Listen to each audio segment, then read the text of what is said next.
स्वागत है दोस्तों, आप सबका एक बार फिर से हमारे चैनल पर। और बहुत ही इम्पोर्टेंट टॉपिक है आज मास कम्युनिकेशन, उसकी थ्योरीज हम देखने वाले हैं बहुत ही आसान तरीके से। तो इसका फर्स्ट पार्ट है, हमने यहाँ पे 6 थ्योरीज ली हैं और आपको टेलीग्राम चैनल डिस्क्रिप्शन में मिल जाएगा। साथ ही यहाँ पे चलिए देखते हैं क्या है। तो सबसे पहले अगर बात करें तो यहाँ पे पहली थ्योरी है मैजिक बुलेट और हाइपोडर्मिक नीडल। देखिए हाइपोडर्मिक मतलब होता है बीनीथ द स्किन, स्किन के जस्ट नीचे। तो जब निडल होती है, अभी आप लोगों ने आई एम श्योर वैक्सीनेशन करवा लिया होगा, नहीं करवाया तो जल्दी करवाइए। और जो इंजेक्शन होता है वो स्किन के थोड़ा सा नीचे जाता है, अंदर बिल्कुल नहीं जाता। ऐसे ही मैजिक बुलेट क्या होता है, एक ऐसी बुलेट जो आपके आर पार ना जा सके, a bullet which would not penetrate the human skin. तो ऐसे एक मैजिक बुलेट है। तो इस थ्योरी में ये क्या बताते हैं, ये बताते हैं कि मीडिया बहुत ही इंपॉर्टेंट है। देखिए मीडिया बहुत ज्यादा इंपॉर्टेंट है। आप सब रिसर्चर बनने वाले हैं, टीचिंग करेंगे, हम सब जानते हैं मीडिया का कितना इंपॉर्टेंट रोल है। मीडिया बहुत सी चीजों को वाइब्रेटली पहुंचा सकता है और चीजों को डिग्रेड भी कर सकता है। इसीलिए एनटीए ने नए सिलेबस के अंतर्गत इसे एक अलग ही यूनिट में रख दिया है। तो इसलिए थ्योरीज देखना बहुत ज्यादा इंपॉर्टेंट बन जाता है। तो मैजिक बुलेट की मैं बात करता है, ऐसी बुलेट जो कि पेनिट्रेट ना हो पाए, विच इज इनविंसिबल, जो हार्म ना पहुंचाए। Hypodermic needle, normal injection needle.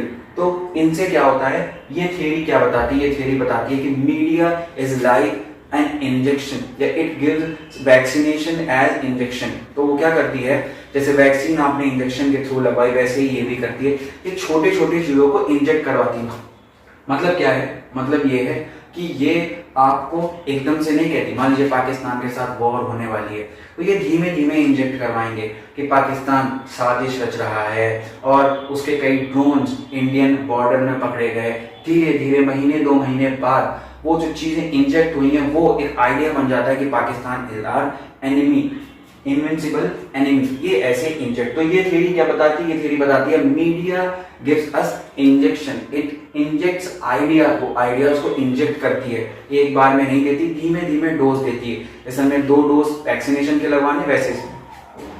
अगला है लिमिट इफेक्ट। अगला इफेक्ट बिल्कुल अलग है। वो कहता है, नाम ही से पता लग रहा है limit, there are limitations, media has some of the limitations. इसका मतलब है मीडिया इतनी बड़ी तोप नहीं है, मीडिया इतना कुछ नहीं कर सकती, मीडिया में भी लिमिटेशन है। वो तो इंटरप्रेट करने वाले पर है ना। मान लीजिए वो हमसे पूरा दिन कहे Pakistan is our enemy, Pakistan is our enemy, हम मानने से मना कर दें तो क्या हम मान लेंगे? नहीं मानेंगे। वो हम सोचेंगे, पढ़ा लिखा इंसान सोचेगा अरे ठीक है, मान लीजिए Pakistan has a drone and by mistaken it comes into the Indian border. Mistakenly, मान लीजिए, वैसे तो वो करता नहीं है, वो तो है शरारती, मैं जानता हूं, वो हमारे बॉर्डर में गिर जाए उसका ड्रोन, तो गलती से गिरा, लेकिन इंडियन मीडिया क्या मान लीजिए कह दे कि नहीं वो वॉर पे है और ड्रोन से वो सिर्फ चेक करना चाहता था आर्मी को, तो बन सकता है। तो ये क्या है, इंटरप्रेट करने वाले पे। दूसरा आदमी पढ़ा लिखा या कोई और सोचेगा नहीं मिस्टेकनली गिर गया होगा, it is not a war, there is no war between India and Pakistan, ऐसा इंटरप्रिटेशन है। अगला है कल्टीवेशन थ्योरी। कल्टीवेट करने का मतलब क्या होता है, we cultivate crops, rice, wheat, we nurture them, we give them water. तो हम उन पे टाइम देते हैं, उसके बाद ही वो चीजें बनती है, क्रॉप बनती है। तो कल्टीवेशन थ्योरी में ये क्या कहते हैं, लेकिन ध्यान तो देना पड़ता है ना, आप रोज जाते हैं रेगुलर पानी वाटर, तो ये वैसे ही करते हैं। ये क्या करते हैं, हैवी एक्सपोजर देते हैं। एक एग्जांपल ले रहा हूं, सुशांत केस हुआ था, उसमें लगातार कई दिनों तक वो खबर चलती रही और हम सब में पब्लिक में आ गया कि नहीं गलत हुआ है, हमें आवाज उठानी चाहिए, और तभी उस चीज को बल भी मिला। ठीक, ये बिल्कुल सच्चाई है। तो कल्टीवेशन थ्योरी मैजिक बुलेट से कैसे अलग है, कल्टीवेशन पे बहुत ज्यादा एक्सपोजर देते हैं, इतना ज्यादा एक्सपोजर देते हैं, कंटिन्यूअसली वही चीज। अभी चाइना मान लीजिए कुछ कर देगा तो आप मीडिया में देखिएगा Indo China war, China is making conspiracies, ऐसी चीजें चलती रहेंगी। तो कभी कभी हम पक जाते हैं, लेकिन हाँ हमारी थ्योरी बन जाती है। तो ये कल्टीवेट करवा रहे हैं। तो वापस से देखते हैं, let revise the 3 theories, magic bullet और hypodermic, small amount of idea influencing objects, छोटी छोटी चीजें करेंगे, धीमे धीमे आपको इंजेक्ट करेंगे और फिर छोड़ देंगे कि आप आइडिया बनाओ। बहुत ज्यादा नहीं घुसते लोग, छोटा छोटा इंजेक्ट करते हैं। Limit effect, it says no, media has limitations, it depends upon we, what do we interpret from this, हम इंटरप्रेट क्या करते हैं। अगर हम मान लेते हैं कि नहीं ये सही, हम अपना कुछ लॉजिक लगाते हैं, नहीं यार कुछ गलत बोल रहे हैं, तो that is the show. Cultivation theory, heavy exposure, इसमें कंटिन्यूअसली रिगरसली एक ही चीज होता है, सेम थिंग्स गोज ऑन, तो उससे हमारे आइडिया बनने के चांस ज्यादा होते हैं। तो ये कल्टीवेशन थियरी पावरफुल आप कह सकते हैं, ये कहती है कि मीडिया पावरफुल इन्फ्लुएंस कर सकती है।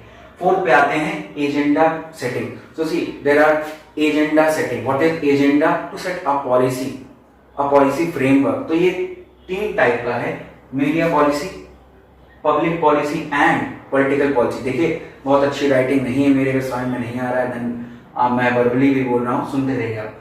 Media policy, public policy and political policy.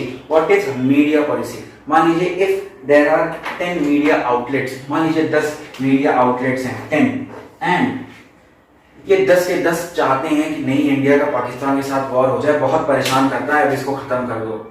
तो क्या इन्फ्लुएंस होगा? जब हर चैनल पे वही चीज चलेगी, हर मीडिया मान चुकी है कि पाकिस्तान दुश्मन है, तो हम दुश्मन मान ही लेंगे, फिर जो भी चैनल खोलेंगे उस पर वही आएगा। ये हो गया मीडिया के एजेंडा के बाद आप बात करते हैं पब्लिक एजेंडा की। तो पब्लिक एजेंडा क्या है? मान लीजिए पब्लिक के बीच में कोई राय बनानी है, अगर एक एजेंडा सेट करना है, वो हो जाएगा पब्लिक एजेंडा। कहने का मतलब है मान लीजिए पाकिस्तान के साथ 2-3 साल बाद वॉर होने वाली है, गवर्नमेंट चाहती है कि मीडिया ये करे कि पब्लिक में एक एजेंडा बनाए, एक भावना बन जाए कि पाकिस्तान हमारा दुश्मन है, वॉर करना बिल्कुल ठीक है। तो ये क्या करेगी? पब्लिक के बीच में एक एजेंडा बनाएगी। या मान लीजिए कोरोना में सरकार अच्छा काम कर रही है, खराब काम कर रही है, तो ये उसमें भी पब्लिक में एक एजेंडा बनाएंगे, सरकार बहुत अच्छा काम कर रही है, the government is working very good. और पॉलिटिकल एजेंडा क्या होता है? चुनाव आने के जस्ट पहले। The recent example are the election of West Bengal. West Bengal में इलेक्शन आए थे, आपने देखा उसके जस्ट पहले कैसे सिर्फ बंगाल की सियासत चल रही थी और उन्होंने ये किया, उन्होंने वो किया। तो ये सब जो चीजें हैं ये आती हैं पॉलिटिकल एजेंडा में। तो ये मीडिया एजेंडा सेट करती है अपने मीडिया का, हाउसेस का, पब्लिक एजेंडा हम लोगों में, पॉलिटिकल एजेंडा वोटर्स का एजेंडा स्पेसिफिकली। उसके बाद आता है फ्रेमिंग थियरी क्या कहती है? फ्रेम करना, कुछ बनाना। क्या बनाना? कुछ सर्टेन इश्यूज पर। जैसे हमने देखा अभी इजराइल और फलस्तीन में कुछ विवाद चल रहा था, उसमें कुछ मीडिया आउटलेट इजराइल को कह रहे थे कि वो भारत का दोस्त है, बहुत अच्छा काम कर रहा है, आतंकवादियों को मार रहा है। कुछ मीडिया आउटलेट्स इंटरनेशनल या नेशनल, में सबकी बात कर रहा हूँ, वो कहते हैं कि नहीं फलस्तीन पे अत्याचार हो रहा है, ये गलत है, इजराइल इज एन एग्रेसर। तो ये कुछ सर्टेन इश्यूज लेते हैं, सिर्फ उनको फ्रेम करते हैं, ये कहती है फ्रेमिंग थियरी। और लास्ट में है स्पाइरल ऑफ साइलेंस। क्या मीडिया कभी चुप होती है? तो बिल्कुल मीडिया चुप होती है। और वो एक एग्जाम्पल या एक तरीका मैं आपको बताता हूं, म्यांमार कू, इसे कू कहते हैं, तख्ता पलट, जब आर्मी गवर्नमेंट का तख्ता पलट करके हथियार लेती है। वहां पे क्या है? वहां पे इस समय जो मीडिया हाउसेज है वो आवाज नहीं उठा रहे, वो कुछ नहीं कह रहे, क्योंकि जो कहते हैं उनको बर्बाद कर दिया आर्मी ने। तो बाकी जो बचे हुए मीडिया आउटलेट्स हैं वो कुछ नहीं कह रहे, क्योंकि वो ये मानते हैं कि हम माइनॉरिटी में हैं और जो मिलिट्री है वो मेजॉरिटी में है, हमारा बर्बाद या सत्यानाश कर देगी, इसलिए हम कुछ नहीं करेंगे। तो हमने आज मास कम्युनिकेशन के पार्ट फर्स्ट में थ्योरीज देखी। मैजिक बुलेट, हाइपोडर्मिक इंजेक्ट करना, छोटी सी चीज एक छोटे से टॉपिक को इंजेक्ट करना, लिमिट इफेक्ट, ये थ्योरी कहती है कि नहीं मीडिया की इतनी औकात नहीं है, हम इंटरप्रेट जैसा करते हैं, हम चाहते हैं तो मीडिया को भगवान बना दे, चाहे तो उसे कुछ भी बना दे। ये है कल्टीवेशन थ्योरी, बहुत ज्यादा एक्सपोजर, एक ही चीज को बार बार रेगुलर दिखाना, रिपीटेटिव चीज, ताकि एक बन जाए एजेंडा सेटिंग में मैंने देखा कि मीडिया पॉलिसी बनाना, पब्लिक पॉलिसी बनाना या पॉलिटिकल पॉलिसी बनाना, ये तीनों ही एजेंडा सेटिंग में थे। फ्रेमिंग में था कि कुछ स्पेसिफिक इश्यूज पर, किसी करंट या किसी पुरानी चीज पर एक फ्रेमवर्क बनाना और उसमें विचार बनाना। स्पाइरल ऑफ साइलेंस, जब मीडिया समझती है कि हम कमजोर हैं, सामने जो गवर्नमेंट है या जो अथॉरिटी है वो ताकतवर है, तो ये फिर चुप हो जाती है, इसे कहते हैं स्पाइरल ऑफ साइलेंस। लेकिन मीडिया का बहुत बड़ा रोल है हमारे अंदर विचारों को बनाने में, और टीचिंग का भी हम इस्तेमाल कर सकते हैं मीडिया के थ्रू। इंस्टाग्राम पोस्ट बहुत सारे सक्सेस मोटिवेशन के होते हैं, बहुत आपको अच्छे लगते हैं, बहुत सारे यूट्यूबर्स का आपको कहना या सुनना बहुत अच्छा लगता है, वही जब आपका ट्रेडिशनल क्लासरूम में आपको पढ़ाया जाता है तो आपको समझ में नहीं आता। तो ये है मास कम्युनिकेशन की पावर। हम मास कम्युनिकेशन पावर की बात कर रहे थे, तो ये हमने जो एग्जाम्पल लिए वो सब मीडिया से लिए हैं, तो आप ये मत समझिए कि सारी बातें उस मीडिया के लिए, ये टीचिंग के मीडिया के लिए भी हैं। हम इंजेक्ट कर सकते हैं टीचिंग को, हम लिमिटेड इफेक्ट भी दे सकते हैं, वो माने अच्छा या ना माने। हम बहुत ही हैवी एक्सपोजर से कल्टीवेशन थ्योरी भी इस्तेमाल कर सकते हैं टीचिंग में, हम एजेंडा भी सेट कर सकते हैं टीचिंग में, और फ्रेम भी कर सकते हैं कुछ स्पेसिफिक इश्यूज पर, और साइलेंस भी रह सकते हैं यानी कुछ भी ना कहते। ये मीडिया पर तो अप्लाई होता है, टीचिंग पर भी अप्लाई होता है।